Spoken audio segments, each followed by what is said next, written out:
মেয়েটা চামড়া ব্যবসায়ী, তাই আড়ং-এর জিনিস কিনতে পারে। নিশ্চিত কক্সবাজার যায়, এই জন্য আড়ং-এর জিনিসপত্র কিনতে পারে। অবৈধ ব্যবসা করে বা অবৈধ টাকা, যার কারণেই আড়ং-এর জিনিস কিনতে পারে। ভোক্তা অধিকারের দৃষ্টি আকর্ষণ করছি এরকম আড়ং-এর জিনিস যারা কিনে তাদেরকে ধরার জন্য। তোকে আড়ং-এ কে যেতে বলেছে? তোকে কি কেউ দাওয়াত দিয়েছিল? ফালতু যত সব শো অফ করে। এরকমই অযৌক্তিক কথাবার্তা কয়েকজন মানুষ আমাকে বলেছে একটা আড়ং-এর ভিডিও দেওয়াতে।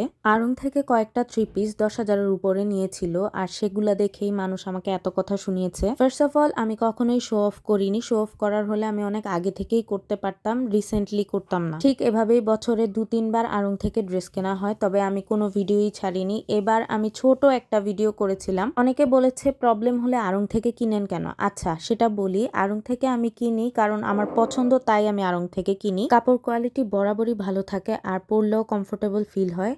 আমার একটাই প্রবলেম ছিল, সেটা হচ্ছে ওভার প্রাইস। কিছু কিছু জিনিসে আসলেই অনেক বেশি দাম রাখে। তারপর অনেকে এসে বলবেন যে কাপড় কোয়ালিটি ভালো। অবশ্যই কাপড় কোয়ালিটি ভালো, বাট যত ভালোই হোক না কেন একটা সামঞ্জস্যতা থাকা উচিত। একটা 3 পিস যদি 11,000 টাকা পড়ে আর আপনার বেতন যদি 15,000 টাকা হয়, সেক্ষেত্রে আপনি চাইলেও আড়ং থেকে একটা ড্রেস কিনতে পারবেন না। সেটাই আমি বলেছিলাম, আর কিছু না। তারপরও আমরা যারা আড়ং থেকে কিনে অভ্যস্ত, তারা আসলে আড়ং থেকে ছুটকারা পাই না, কারণ আমাদের অন্য কোথাও ভালো লাগে না বা পছন্দও হয় না। আমি বুঝতেই পারিনি যে আমি শো অফ করেছি। যদি আমি জানতাম তাহলে আরো ভিডিও করে রাখতাম সবকিছুর। আমার খুবই আফসোস হচ্ছে আমি কেন আগে ভিডিও করিনি।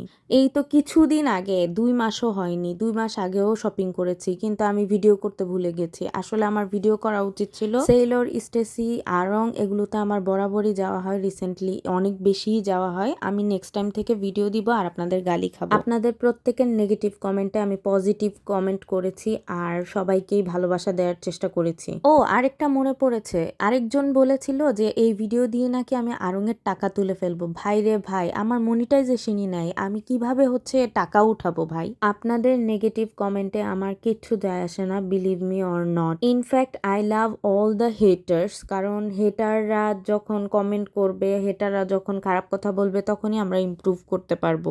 আপনাদের সবাইকে অসংখ্য ধন্যবাদ যারা আমাকে অনেক গালি দিয়েছেন, আর যারা গালি দেননি তাদেরও ধন্যবাদ। আরেকটা কথা ক্লিয়ার করতে চাই, ভিডিও মেক করে আমার খাইতে হয় না। আমার নিজের একটা জব আছে, আমার হাজবেন্ড জব করে, আমার বাবার বিজনেস আছে। আলহামদুলিল্লাহ আমি তা দিয়ে মোটামুটি চলে যেতে পারি, মধ্যবিত্তদের মতোই। আমার জন্য সবাই দোয়া করবেন। Thank you for watching. Tata, bye bye, good night.